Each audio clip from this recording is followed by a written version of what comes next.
Namo Bhagavate Vasudevaya. Srimad Bhagavatam, Canto 7, Chapter 7, what Prahlad learned in the womb, text number is 16. Tat tu kalasya dirgat vat.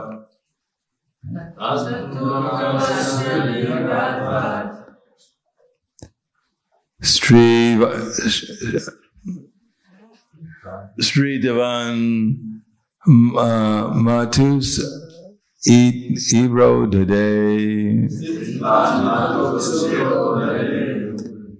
Rishi Nanu Grihitamam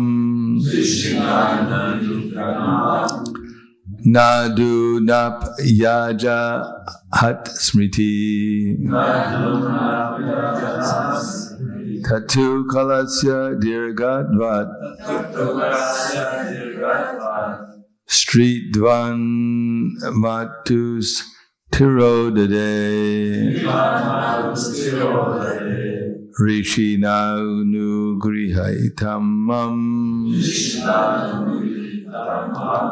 Madhunap Yaja Hat Smriti Tatu Kalasya Dirgadvat Van Matus Tirodade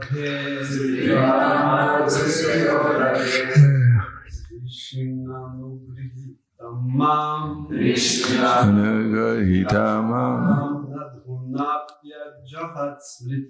Nadunapya Jahat Smriti Tatu Kalasya Dirgatvat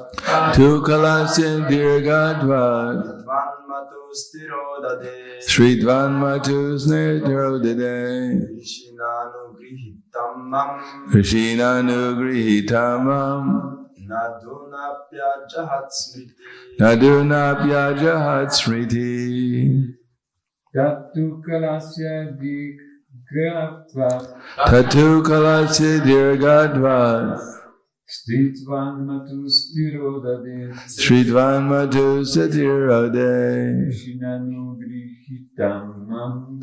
Rishina Nugrihitamam Nadunapya Jahat Smriti Dami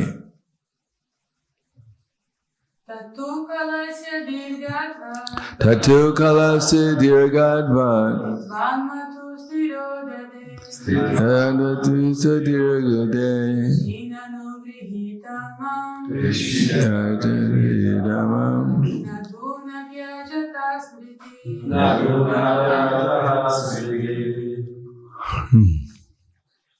Tat that instruction on religion and knowledge. To indeed kalasya of time. Dirgadvat because of the longness. Stritvat because of being a woman. Matu of my mother. Tirodade disappeared. Rishina by the sage. Anugrihitam being blessed. Mam me. Not. Aduna today.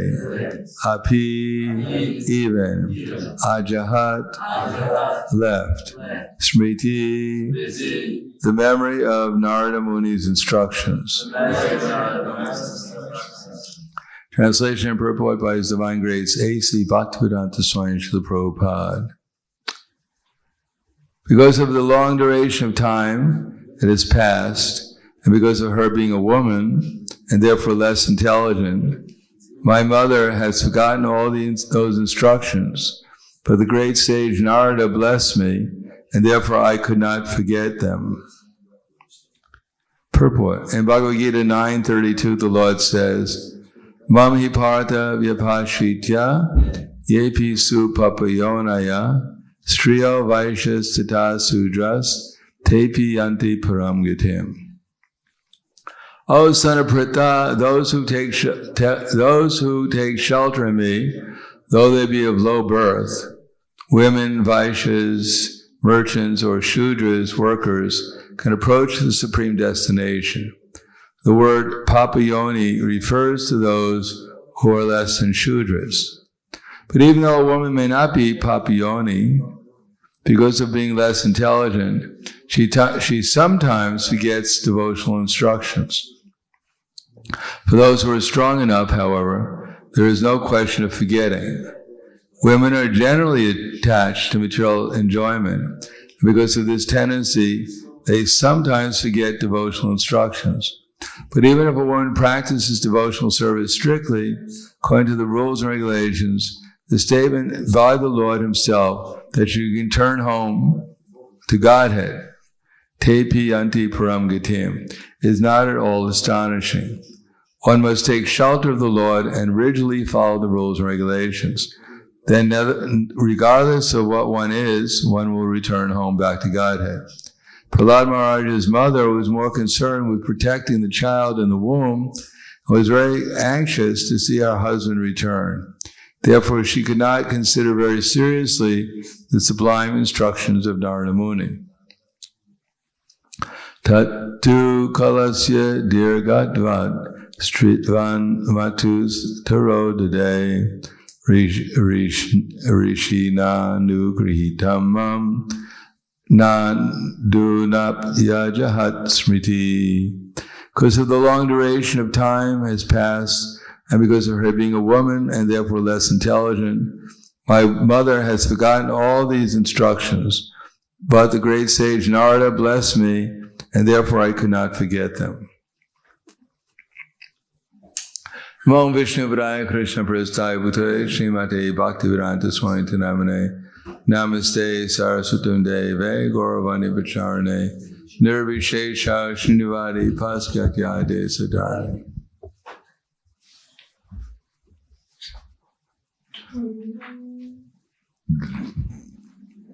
Prahlad Maharaj remembered the instructions given by Narada Muni because, first of all, as I said the other day, he had nothing else to do. Therefore, he could pay full attention. And there's no question of any other thoughts because there's nothing else to think about. On the other hand, Prahlad Maharaj's mother was preoccupied, first of all, for the safety of her child, and second, the return of her husband. And therefore, she didn't pay the same kind of attention to Narada Muni's instructions as Prahlad did. Now here it mentions that ladies are less intelligent, which is always a controversial point, sometimes for the ladies. But we have to understand what intelligence means here. It is not that the ladies necessarily don't have equal or more material intelligence, but that's not considered intelligence according to the Vedic literature. In other words, intelligence, in order to enjoy the material world, is not considered spiritual intelligence, at least. Every living entity in the material world, and 8,400,000 species of life, has a certain type of intelligence. Just like a woman will have more intelligence how to take care of the family than a man will.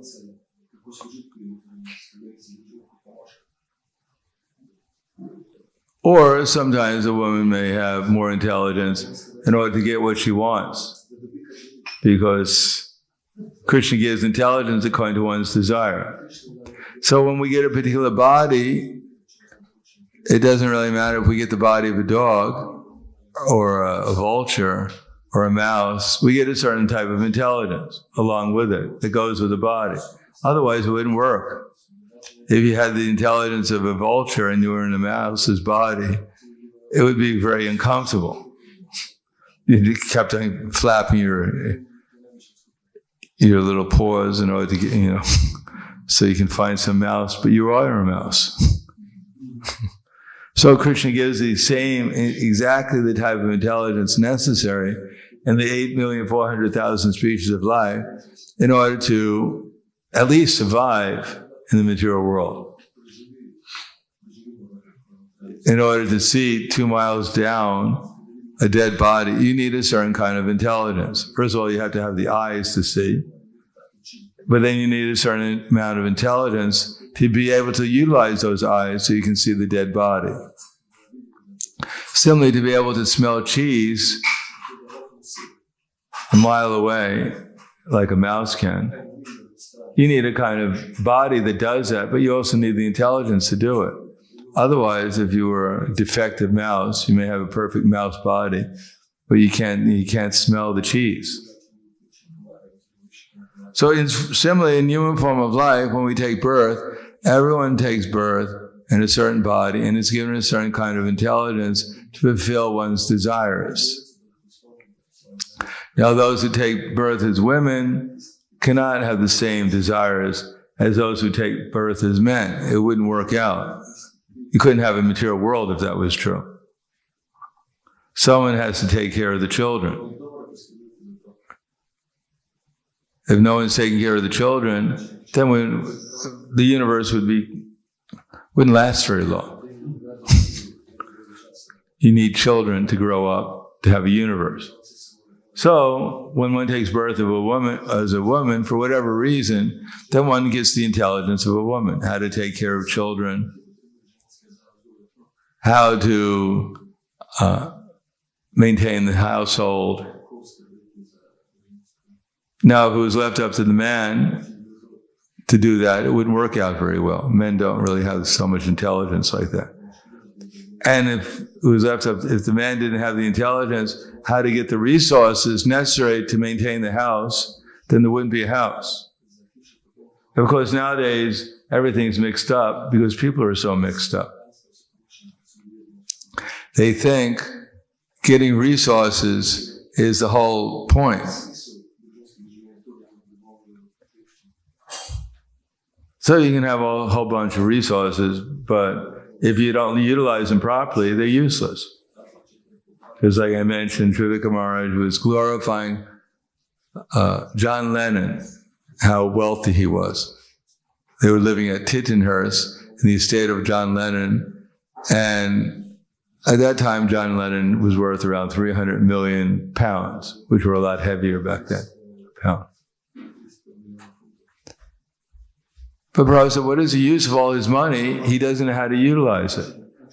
If you have a lot of money, you have a nice house, nice garden, nice water, nice atmosphere, nice food, nice relationships, then it's worthwhile. Then your money, your resources are put forward.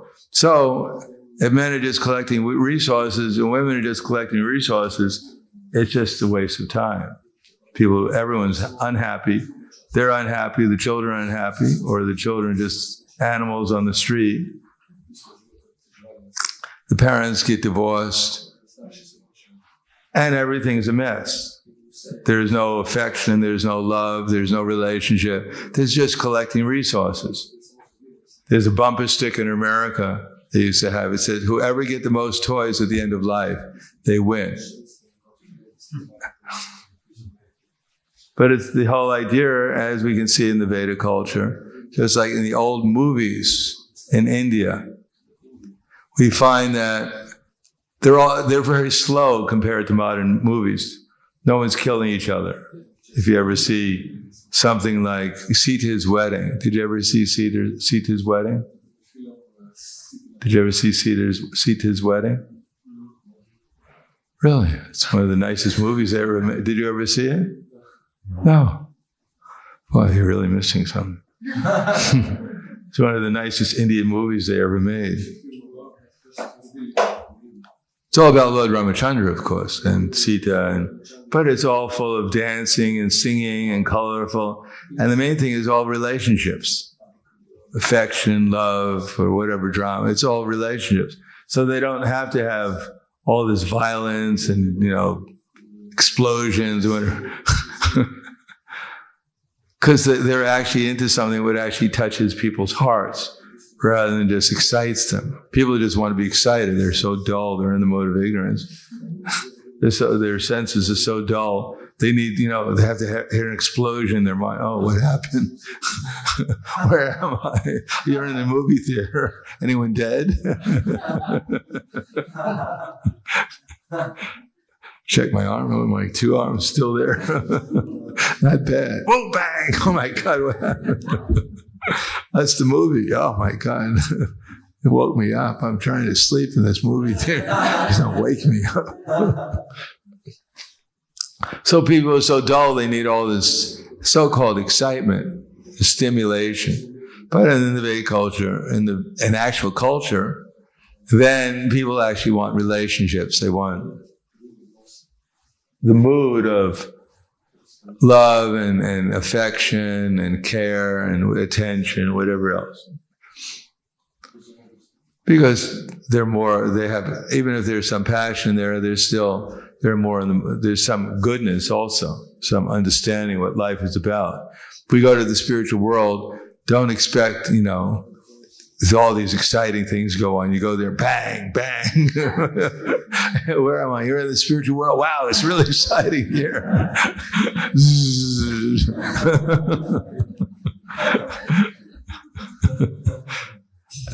No, Krishna gets up in the morning and he sounds his bugle, and everyone else gets up and runs out to go with Krishna. Where? To the forest. People go, what do they do in the forest? Why don't they go to the movies or a sports game or something? What forest, my God. And what are they doing? They're herding cows. Oh, at least they're doing so. Maybe they have, a McDonald's there. They're doing something. There's no McDonald's. There's no fast food. My God, what are they herding cows for? Oh my God, don't tell me they're vegans there.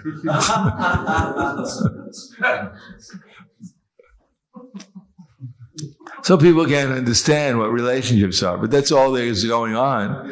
Whether Krishna is relating to the cows, or whether Krishna is relating to Mother Jasoda or Nanda Maharaj or the gopis, or even the flowers and the trees and the deer in the forest, it's all loving relationships and exchanges and all. So people they think collecting goods is collecting things, that's intelligent. But actually, real intelligence is begins with forming spiritual relationships with people. Now, ladies, because of their natural tendency to want to protect the children or the family, whatever else, are very concerned about collecting material things in order to provide security. And men have to go out and work, but they're not really attached to it. They just so much to the work and collecting things. They're interested in, of course, they're naturally, they're inclined to do that because they don't want to take care of the kids. They don't want to, goo, my God, what is this? They don't feel attraction for such things. So they rather go out and work and bring the money and let the lady take care of the kids. Diapers, my God, what is this? But for a lady who's in the material world, and actually, it's naturally that they have that feeling. Their feelings are naturally much more feeling, but that feeling may be directed towards material energy. And therefore, if they have to change diapers, it's not a big thing for them. Usually, women in normal culture, because nowadays, no one's normal. Sometimes the men want to change the diapers and the women, get away. I don't want to. So it's all upside down nowadays. But it's probably right here, if one can somehow or another in the course of time become aware of the fact that the material world is not our permanent place, and therefore try to fix the mind upon spiritual relationships, devotional service to Krishna and to his devotees, then gradually one's spiritual intelligence will be awakened, And although one may have the same proclivity, taking care of children in the house, whatever, but one will do that to please Krishna, rather than just out of one's own material sentiments. Similarly, men have to learn how to collect things, not for their own false ego and aggrandizement that they're the lords and the controller and the savior, the maintainer of their family, but they're simply a servant also of Krishna. And on behalf of Krishna, they serve their family. And therefore, spiritual intelligence can be awakened and whatever one's material body is. But in Kali Yuga, it's very hard for anyone to awaken their spiritual intelligence. As it says here, women papa yonaya striyo vaishyas tata sudras. So it also says, janmana jayate shudra, that by birth everyone is born shudra. So it's not that the men were born Brahmins. They came out as, Shukadeva Goswamis out of the womb, fully self-realized, Brahman realized, and walked away. No, janmana jayate shudra, kalo shudra sambhava. By birth, everyone was born a shudra, and it is supposed to be samskara bhavat dvija. And by samskara, one becomes twice born. Twice born doesn't mean you become a Brahmin. Twice born means you become eligible to become a Vaishya. Beginning to become a Vaishya, that's what you're born into. Of course, you may be twice born and be trained up as a Brahmin too, depending on your qualification. But twice born means you have some conception that there's something beyond just eating, sleeping, mating, and defending. There's some culture. But nowadays, people don't have samskar. Prabhupada said there's samskar. Previously, there used to be, the lady would be in the house, in a certain part of the house, and then they'd throw kadi, this sugar candy, in a certain time when they come out, and there'd be this karana of writing letters, and there is no such thing. These Prabhupada said there's samskar, so the baby's born, and they slap the kid as hard as they can, so he starts crying. Then they bathe him in alcohol to purify him. That's the samskar.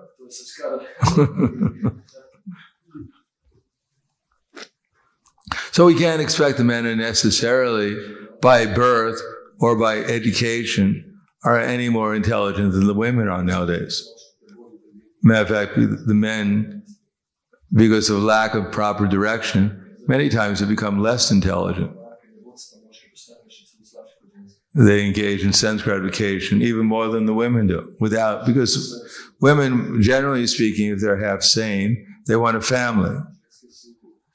They want children, they want some security. And then they may not want it, sometimes they do, and sometimes they may not want, so they may be completely frivolous and uncontrolled and become more degraded, the most degraded. So it's not in Kali Yuga that there's a competition actually between the men and women, who's going to become more degraded first. Who's going to get a permanent residence in Yamaloka.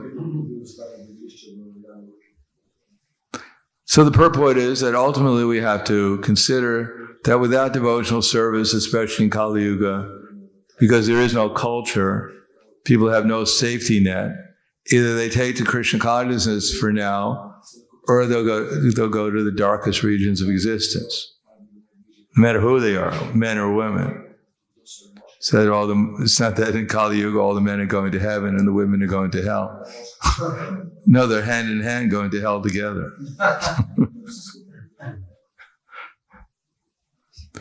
Yamaraj is, when he brings the Yamadutas, it's co-educational. Yamaloka nowadays is co-educational. But on the other hand, if people take shelter of Krishna and try to understand the philosophy, and even in household life, if they actually follow the principles, as Prabhupada says, not that we're householders and we have another 30 years of sense gratification, and then after that, if the Hare Krishna movement's still around, we'll go back to it. We'll make sure it's still around. Once every Janmashtami, we'll come and say hello to the deities. Make sure that they're still there. let them know we're always thinking of them.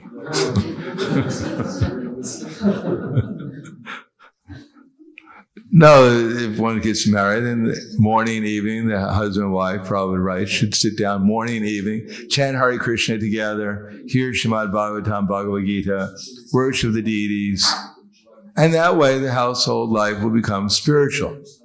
The children will become, hopefully if there's a Gurukul, they can get spiritual education from the beginning of life. And the men and the husband and wife, they'll treat each other as Krishna's devotees, rather than as objects of sense gratification. And the result is that there'll be spiritual advancement for both of them. Although it says that the men can understand the scriptures better, but the scriptures tell us to develop the sentiments of devotion, which women are more able to achieve because of their natural tendency towards feeling. So if the men are intelligent enough to direct the women's feelings towards devotion, then they'll become devotional also. They'll both benefit. And if the men aren't intelligent enough and they direct the women's feelings towards sense gratification, then they'll both go to hell. So it's a question of men using their intelligence so they can properly guide the women towards devotion, and then both of them will become eligible eventually to go to the spiritual world. So I'll stop there. Any questions or comments?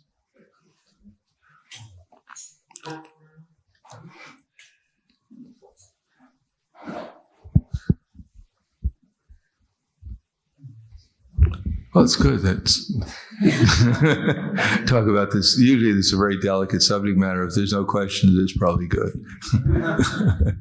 Thank you very much. Srimad Bhagavatam ki jai. Srila Prabhupada ki jai. Gaur Premanande.